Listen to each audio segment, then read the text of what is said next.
नमस्कार, मैं हूं अजय। बुलेटिन की शुरुआत हाथरस कांड से। इस हंगामा इस पर दिन के साथ आगे बढ़ता ही जा रहा है दिन ब दिन। साथ में सरकार एक्शन मोड में लगातार दिख रही है। सरकार ने अपने खिलाफ साजिश रचने वालों के खिलाफ अब एफआईआर भी दर्ज किया है और अब तक इस मामले में 5 लोगों की गिरफ्तारी हो चुकी है, जबकि दूसरी तस्वीर में सियासी हंगामे के बीच पलटवार भी नजर आ रहा है। यानी सियासी हंगामे को देखते हुए कुछ लोग नाराज हैं। यही वजह है कि संजय सिंह पर स्याही से वार किया गया। तीसरी तस्वीर देखिए, आरएलडी कार्यकर्ताओं का प्रदर्शन चल रहा है क्योंकि उनके नेता पर पुलिस ने कल लाठीचार्ज कर दिया। और चौथी तस्वीर सीएम योगी आदित्यनाथ की है, जिन्होंने हाथरस कांड पर सियासी हमला करने पर पलटवार किया। उन्होंने कहा कि विपक्षी दलों को विकास पसंद नहीं आ रहा, इसीलिए सरकार के खिलाफ वो विवादों को हवा दे रहे हैं। और हाथरस कांड पर 10 बड़ी खबरें जो इस वक्त तक की हैं। हाथरस कांड पर सरकार का एक्शन सामने आया है। सरकार के खिलाफ साजिश का खुलासा हुआ है। साजिशकर्ताओं के खिलाफ एफआईआर दर्ज की गई है। भड़काऊ पोस्ट करने वालों पर एफआईआर दर्ज हुआ है। अब तक 5 लोगों को गिरफ्तार किया गया है। तो फिर से एक बार मैं आपको बता दूं, सरकार के खिलाफ साजिश का खुलासा, साजिशकर्ताओं के खिलाफ एफआईआर दर्ज, भड़काऊ पोस्ट करने वालों पर एफआईआर दर्ज।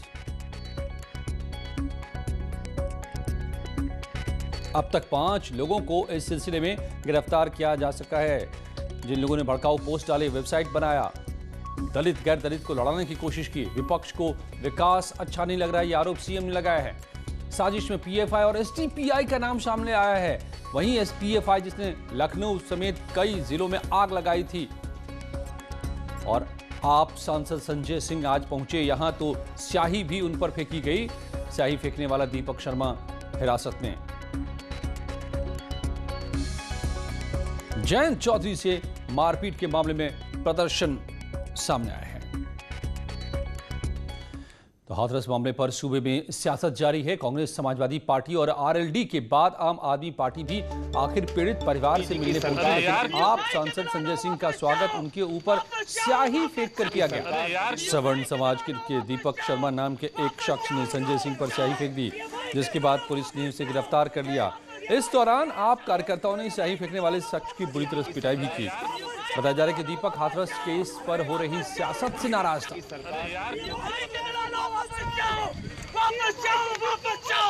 हाथरस की गुड़िया के कांड ने पूरे देश की आत्मा को झकझोर कर रख दिया है। पूरा देश इस घटना को लेकर विचलित है, सड़कों पर उतरा है। और परिवारजनों से अभी जो बातचीत हुई, माता पिता ने जो बताया, जिस तरह से योगी सरकार ने इस पूरे मामले पर पर्दा डालने की कोशिश की, दरिंदों को बचाने की कोशिश की, इससे बहुत स्पष्ट होता है कि योगी के राज में बेटियों के लिए कब्रगाह बन गया है उत्तर प्रदेश। और आज राष्ट्रीय लोकदल ने यूपी के कई जिलों में प्रदर्शन किया। खासतौर पर पश्चिमी जिलों में आरएलडी का प्रदर्शन दिखा। 3 तस्वीरें आपके सामने। बागपत, शामली और मुरादाबाद में आरएलडी कार्यकर्ताओं ने प्रदर्शन किया। कार्यकर्ता आरएलडी के अध्यक्ष जयंत चौधरी पर हुए लाठीचार्ज का विरोध कर रहे थे। दरअसल कल आरएलडी कार्यकर्ताओं के साथ जयंत चौधरी हाथरस की तरफ कूच कर रहे थे। इसी दौरान पुलिस ने जयंत चौधरी को रोका और कार्यकर्ताओं के साथ उन पर भी पुलिस ने लाठियां बरसाई। इसी को लेकर आज आरएलडी कार्यकर्ता यूपी में कई जगह विरोध प्रदर्शन करते नजर आए।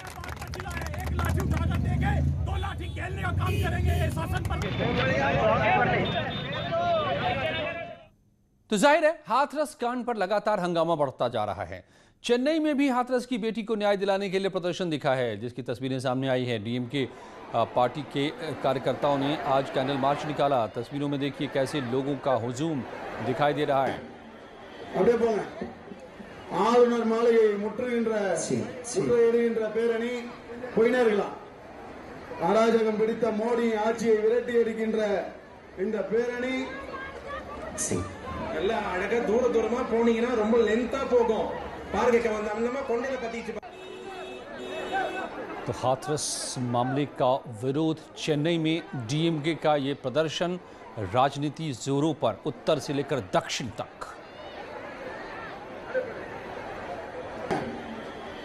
चेन्नई की सड़क पर उतरे डीएमके के कार्यकर्ता।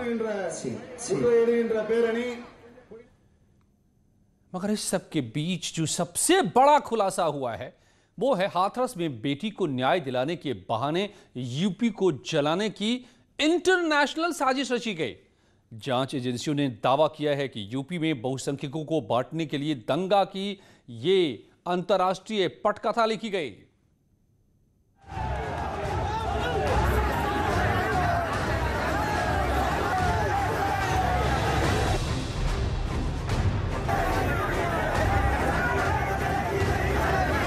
हाथरस कांड के जरिए यूपी में जातीय दंगे फैलाने की बड़ी साजिश का पर्दाफाश हुआ है। जांच एजेंसियों ने खुलासा किया है कि पीएम मोदी और सीएम योगी को बदनाम करने के लिए रातों रात जस्टिस फॉर हाथरस के नाम से वेबसाइट बनाई गई और उस वेबसाइट के जरिए दंगा भड़काने के कंटेंट परोसे गए। उत्तर प्रदेश में अभी कितनी भीषण जाति और सांप्रदायिक दंगे की नींव रखी गई थी। एमनेस्टी इंटरनेशनल जैसे संगठनों के माध्यम से, विदेशी फंडिंग के माध्यम से कैसे कैसे लोग, राजनीतिक दलों के लोग, विभिन्न संगठनों के लोग किस तरीके से दंगा कराने पे उतारू थे। यह दृश्य आपने देखा होगा, पिछले एक सप्ताह से आप देख रहे होंगे कैसे माहौल को खराब करने का प्रयास हो रहा है। ये षड्यंत्र होते रहेंगे, लेकिन हमें आगे बढ़ना है, विकास के लिए अपने आप को समर्पित करना है। बेटी को न्याय दिलाने के नाम पर रातों रात बनी वेबसाइट का मकसद दंगा फैलाना था, इसीलिए जस्टिस फॉर हाथरस के नाम से वेबसाइट बनाई गई। जांच एजेंसियों ने खुलासा किया है कि इस वेबसाइट के तार एमनेस्टी इंटरनेशनल से जुड़े हैं, जिसमें इस्लामिक देशों से फंडिंग ली जा रही थी। इस वेबसाइट के कंटेंट में दंगा कराने और दंगों के बाद बचने का तरीका भी रखा गया था। मसलन दंगा कैसे करना है, दंगा फैलाने के बाद कैसे बचना है, दंगे के दौरान क्या पहनना है, दंगे में किस तरीके का मास्क लगाना है, कौन सा ज्वलनशील पदार्थ ले जाना है, कैसे बहुसंख्यकों में फूट डालना है। यानी दंगे का फुल प्रूफ प्लान रखा गया था, जिसका जांच एजेंसियों ने खुलासा किया है। घर, गांव तथा आसपास अनावश्यक भीड़ इकट्ठा कर भ्रामक द्वेषपूर्ण सूचनाओं को प्रसारित करते हुए उन्माद फैलाने का प्रयास किया जा रहा है कि एक षड्यंत्र की इसमें साजिश है और जिसके बारे में विवेचना शुरू हो गई है और कुछ गिरफ्तारियां भी आगे इस संबंध में की जाएगी। इस दंगे वाली वेबसाइट में एमनेस्टी इंटरनेशनल के साथ पीएफआई का भी हाथ होने का खुलासा हुआ है, जो वेबसाइट के जरिए इस्लामिक देशों से पीड़िता को मदद देने के नाम पर फंडिंग ले रहे थे। Bureau report, news 18। और हाथरस कांड पर प्रशासन की ओर से अब कई सनसनीखेज खुलासे हो रहे हैं। वहीं विपक्षी पार्टियों की पॉलिटिकल यात्राएं जारी हैं। हर दिन कोई न कोई दल यहां अपने कार्यकर्ताओं के साथ हाथरस की ओर कूच कर रहा है। हाथरस कांड पर बड़ी साजिश का पर्दाफाश होने के बाद सियासत भी चरम पर है। सियासी आरोप प्रत्यारोप का दौर जारी है। उस बेटी की डेड बॉडी को रात में जला दिया गया, तो जलाया किसने? योगी की पुलिस ने। जलाया किसने? योगी के डीएम ने। तो इसका मतलब उस साजिश में क्या योगी जी की पुलिस और योगी जी का डीएम भी शामिल है? वहीं कांग्रेस कह रही है कि बैकफुट पर आई सरकार बहाने तलाश रही है। फर्जी एक कहानी घड़ी गई है कि एक हैशटैग हुआ, सोशल मीडिया के माध्यम से भड़काने का, दंगा भड़काने की कोशिश की गई और सरकार को बदनाम करने की कोशिश की। अब इन चीजों का सहारा लिया जाएगा। सूबे के अल्पसंख्यक कल्याण मंत्री मोहसिन रजा ने कहा कि प्रदेश जले तो जले, विपक्ष का मकसद सिर्फ सियासी रोटी सेकना है। कि बहुसंख्यकों में आपस में फूट डाल के ये अपनी राजनीति करना चाहते हैं। मकसद इनका ये है कि अगर प्रदेश में आग लगती है लग जाए, प्रदेश जलता है जल जाए, लेकिन इनकी अपनी राजनीतिक रोटियां सेकना चाहिए।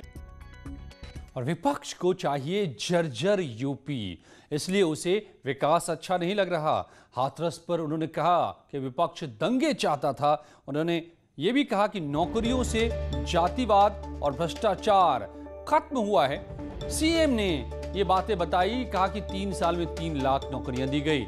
इसके साथ 3 साल में निजी क्षेत्र में 20 लाख नौजवानों को भी रोजगार दिया गया, मगर विपक्ष इसे पचा नहीं पा रहा, तो अब साजिशें रचने पर उतर आया है।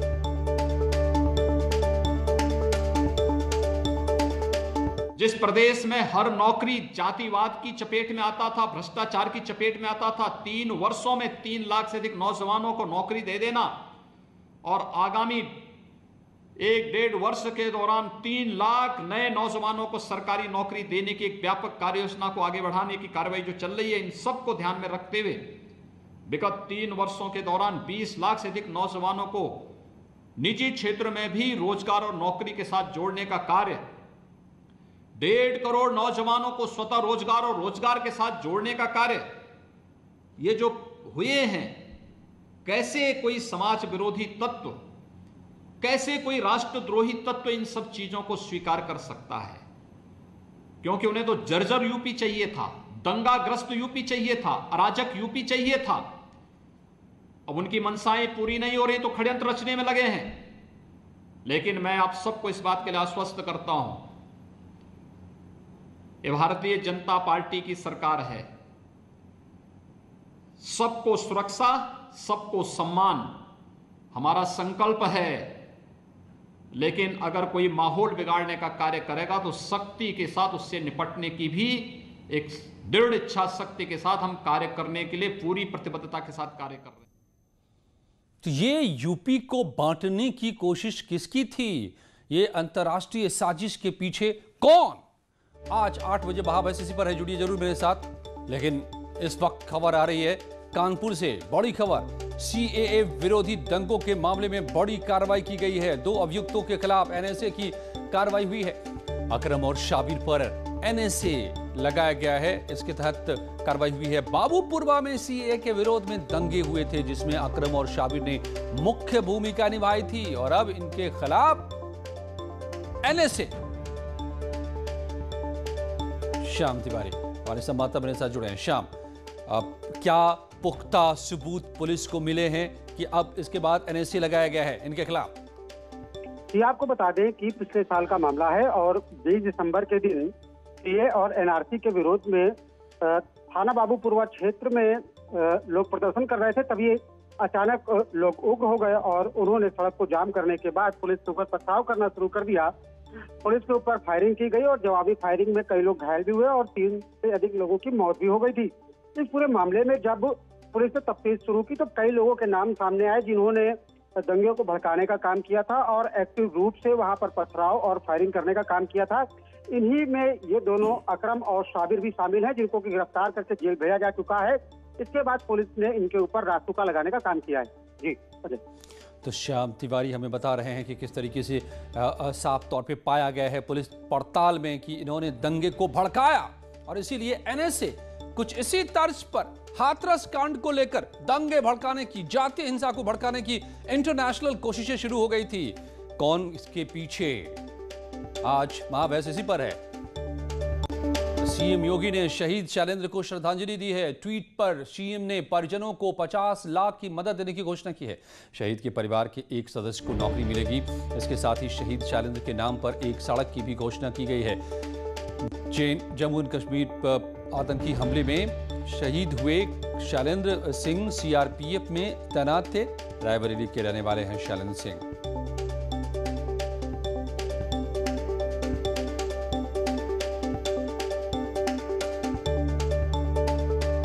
सीएम का ऐलान हुआ है। आतंकी हमले में शहीद शैलेंद्र के परिजनों को यूपी सरकार का बड़ा मुआवजा और श्रद्धांजलि सीएम योगी आदित्यनाथ की। मां भारती की सेवा करते हुए शहीद सीआरपीएफ के जवान श्री शैलेंद्र प्रताप सिंह जी के परिजनों के प्रति मेरी संवेदनाएं। यूपी सरकार आपके परिजनों को 50 लाख की सहायता और एक सदस्य को सरकारी नौकरी देगी। जनपद रायबरेली की एक सड़क का नाम भी शहीद के नाम पर रखा जाएगा। सीएम योगी का ये ट्वीट।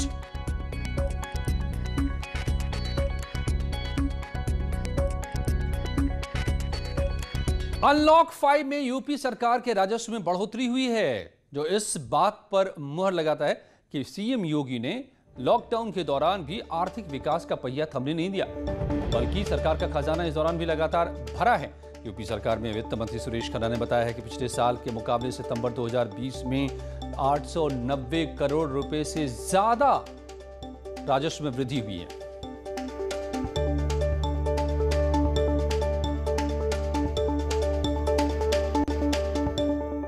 लौटते हैं कुछ ही पलों में और दमदार खबरों के साथ। स्वागत है आपका एक बार फिर से। उपचुनाव के लिए एसपी ने उम्मीदवार घोषित किए हैं।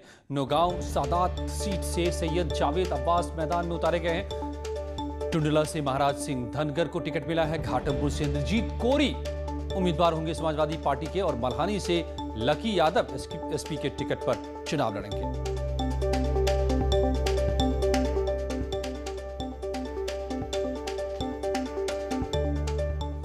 कोरोना पॉजिटिव आप विधायक पहुंचे पीड़ित के घर। 5 दिन पहले कुलदीप कुमार ने किया था ट्वीट। पीड़ित परिवार को भी मुश्किल में डाला। हाथरस पीड़ित के घर पहुंच के कोरोना पॉजिटिव आम आदमी पार्टी के नेता। दिल्ली की कोटली विधानसभा से विधायक हैं कुलदीप। आप विधायक ने पीड़ित का नाम भी ट्वीट किया। ट्वीट में मुख्यमंत्री अरविंद केजरीवाल को भी टैग किया। खुद कोरोना पॉजिटिव हैं, तो यानी कि अब वहां पर तो पूरा परिवार इसके बाद मुसीबत में। क्या परिवार के लोगों में भी पहुंचा कोरोना का वायरस?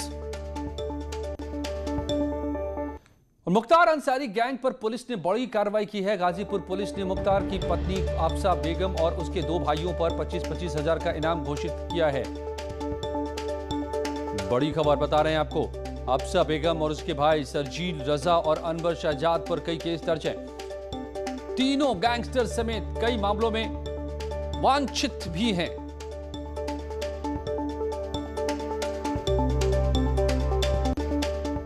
और आजमगढ़ में प्रशासन ने माफिया कंटू की 8 करोड़ की संपत्ति कुर्क की है। गैंग के दूसरे सदस्यों के खिलाफ कार्रवाई की जा रही है।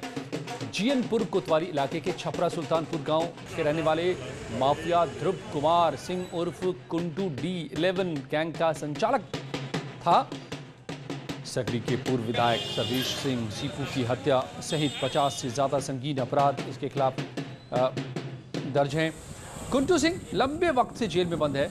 2013 में उसके खिलाफ गैंगस्टर भी लगाया गया था। जेल में बंद होने के बावजूद वो अपनी हुकूमत चलाता रहा है।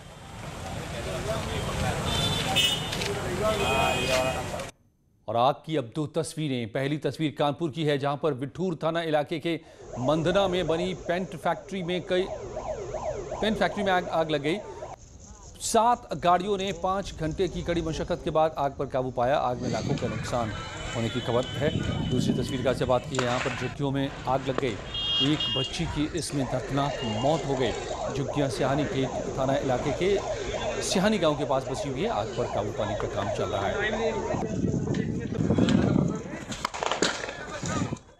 और यूपी में निजीकरण के विरोध में आज कई शहरों में बिजली कर्मचारियों का प्रदर्शन हुआ, जिसकी वजह से यूपी के कई जिलों में बिजली गुल रही और लोग परेशान रहे। यूपी में निजीकरण के विरोध में कई शहरों में बिजली कर्मचारियों ने प्रदर्शन किया। सोनभद्र में अनपरा पावर प्लांट ठप रहा, जिससे कई इलाकों में बिजली संकट गहराने की आशंका है। ये आंदोलन हमारा अनिश्चितकालीन है। सरकार से हम लोगों का ये आग्रह है कि जो पूर्व में अभी कुछ दिन पहले जो समझौता हुआ है उसका सम्मान करते हुए हमारे लोगों को जो एक्सपर्टाइज हैं, संघर्ष समिति हैं, इनको बैठा करके सुधार कैसे किया जाए, हम लोगों ने बहुत ही एक सकारात्मक गवर्नमेंट को अपना पक्ष रखा है। बिजली कर्मचारियों के प्रदर्शन की ये 3 तस्वीरें आपके सामने हैं। शाहजहांपुर, बागपत और गाजीपुर में बिजली कर्मचारियों ने प्रदर्शन किया। शाहजहांपुर में निजीकरण के विरोध में बिजली कर्मचारी सड़कों पर उतरे। जल व्यवस्था और इमरजेंसी सेवाओं को छोड़कर जिले के सारे कर्मचारी हड़ताल पर रहे। मुख्य कार्यालय में धरना प्रदर्शन कर हजारों कर्मचारियों ने निजीकरण का विरोध किया। उधर बागपत में बिजली कर्मचारियों ने कार्य बहिष्कार कर निजीकरण के खिलाफ धरना प्रदर्शन किया। कलेक्ट्रेट परिसर में जिले के सैकड़ों बिजली कर्मचारी धरने पर बैठे। वहीं गाजीपुर में भी संयुक्त संघर्ष समिति के बैनर तले बिजली कर्मचारियों ने काम बंद रखा। बिजली कर्मी पिछले 1 महीने से निजीकरण के खिलाफ लगातार आंदोलन कर रहे हैं। तो इन दमदार खबरों के बाद अब उत्तराखंड की खबरें अपर्णा के साथ।